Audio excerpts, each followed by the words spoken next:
नमस्कार, पाहूयात आजच्या काही ठळक घडामोडी. ईडीची खोटी नोटीस पाठवून 19 लाख रुपयांना गंडा. ईडीची खोटी नोटीस पाठवून व्यापाऱ्याला 19 लाख रुपयांचा गंडा टाकण्याचा प्रकार दिघी येथे घडला. या प्रकरणी पीडित व्यापाऱ्याने दिघी पोलीस ठाण्यात फिर्याद दिली आहे.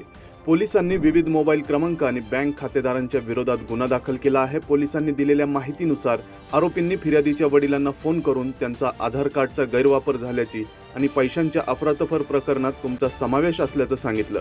त्यांना ईडीची खोटी नोटीस पाठवून अटकेची भीती दाखवली. तसेच मुंबई क्राईम ब्रांचमधून विश्वास नांगरे पाटील बोलत असल्याचं सांगून पैसे उकळले. थर्मॅक्स चौकात कामगारांचे आक्रोश आंदोलन. केंद्राने लागू केलेले 4 नवीन श्रम संहिता कामगार कायदे रद्द करा, शेतकरी विरोधी धोरण रद्द करा आदी मागण्यांसाठी चिंचवड थर्मॅक्स चौकात गुरुवारी आंदोलन करण्यात आले. कष्टकरी संघर्ष महासंघ, रिक्षा टॅक्सी संघर्ष महासंघ, बांधकाम कामगार महासंघ, फेरीवाला क्रांती महासंघातर्फे कामगार नेते काशीनाथ नखाते यांच्या नेतृत्वाखाली आंदोलन झाले. शिवजयंतीनिमित्त रविवारपासून शहरात विचार प्रबोधन पर्व. छत्रपती शिवाजी महाराजांच्या जयंतीनिमित्त 15 ते 19 फेब्रुवारी दरम्यान शहरात विविध ठिकाणी छत्रपती शिवाजी महाराज विचार प्रबोधन पर्व आयोजित करण्यात आले आहे. यात प्रामुख्याने शिवगर्जना महानाट्य, शिवशंभो गर्जना, शाहिरी कार्यक्रम, यशाचा नवा मंत्र, शिवमंत्र तसेच विविध विषयांवर व्याख्याने, पोवाडे, विविध स्पर्धा आणि रक्तदान शिबिरांचा समावेश आहे, अशी माहिती महापौर रवी लांडगे यांनी दिली. निगडी, संभाजीनगर, यचे कॉलनी आणि डांगे चौक या 4 ठिकाणी कार्यक्रमांचं आयोजन करण्यात आलं असून इतिहास अभ्यासक नितीन बानगुडे पाटील यांचे व्याख्यान व शिवशाहीर डॉक्टर विजय तनपुरे यांचा शाहिरी कार्यक्रम प्रमुख आकर्षण असणार आहे. 20 फेब्रुवारीला स्थायीसह विविध विषय समित्यांच्या नियुक्त्या होणार.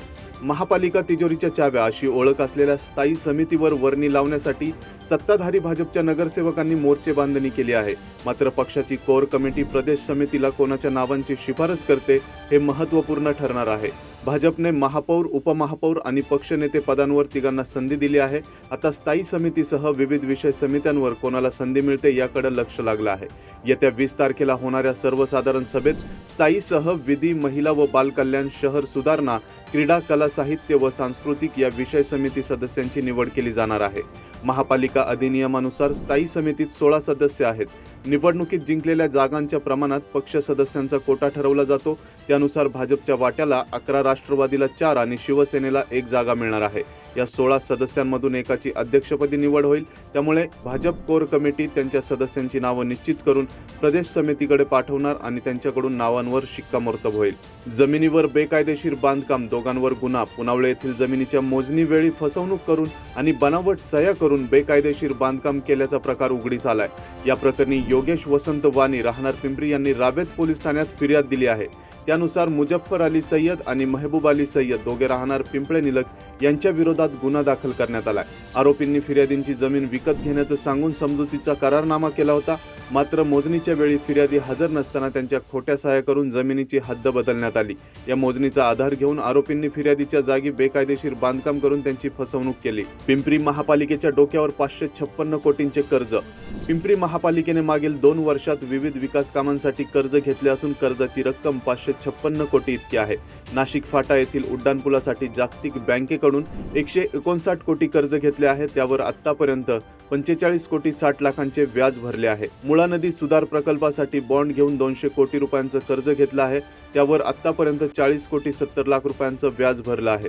हरित सेतू प्रकल्पासाठी 200 कोटी रुपयांचं ग्रीन बॉन्डद्वारे कर्ज घेतले आहे. त्यावर आतापर्यंत 9 कोटी 42 लाखांचं व्याज जमा केलं आहे. या एकूण 555 कोटी 72 लाख कर्जपैकी 336 कोटी 90 लाख रुपये शिल्लक आहेत. या आर्थिक वर्षात महापालिकेला 4493 कोटी रुपयांची देणी द्यावी लागणार. प्रशासकीय राजवटीत मोठ्या व खर्चिक कामांना मान्यता दिली गेल्याने महापालिकेवर तब्बल 493 कोटी रुपयांचे दायित्व आहे. स्थापत्य, पाणीपुरवठा, ड्रेनेज, पर्यावरण व विद्युत विभागाची ही कामं आहेत. ती एकूण 720 कोटी रुपये खर्चाची आहेत. 31 मार्च 2025 पर्यंत 3566 कोटी रुपयांचा प्रत्यक्ष खर्च झालाय. स्थापत्य विभागाचे सर्वाधिक 2707 कोटी रुपयांचे दायित्व आहे, तर पर्यावरण विभागाचे 685 कोटी, पाणी पुरवठा विभागाचे 480 कोटी, ड्रेनेज विभागाचे 357 कोटी, विद्युत विभागाचे 263 कोटी रुपयांचे दायित्व आहे. एकूण 5768 कोटी रुपयांच्या ठेवी बँकेत आहेत, तर महापालिकेला दरमहा 255 कोटी रुपयांचा महसुली खर्च आहे. बांधकाम परवानगी आणि कर संकलन विभागाचे उत्पन्न समाधानकारक नसल्याचं चित्र आहे. पिंपरी भाजी मंडईत आंध्र प्रदेशातील कलिंगडांची मोठी आवक. पिंपरी चिंचवड शहरात आंध्र प्रदेशातील पांढरे पट्टे असलेल्या रसदार आणि गोड कलिंगडांची मोठ्या प्रमाणात आवक झाली. हिरव्या आणि काळसर असणाऱ्या कलिंगडांपेक्षा ही कलिंगड आकाराने मोठी आणि गोड असल्याने ग्राहकांची मागणी वाढतीये. सध्या उन्हाचा चटका वाढतोय. उन्हाळ्यामध्ये कलिंगडांना मोठ्या प्रमाणात मागणी असते. 40 ते 50 रुपये प्रति किलो दराने हे कलिंगड विक्रीस उपलब्ध आहे. आकाराने मोठे असल्याने हे कलिंगड साधारण 3 ते 4 किलोच्या आसपास भरते. त्यामुळे एका कलिंगडची किंमत 200 रुपयेपर्यंत जाते. तर या होत्या आजच्या काही ठळक घडामोडी. आणखीन घडामोडी जाणून घेण्यासाठी पाहत रहा PCMC न्यूज.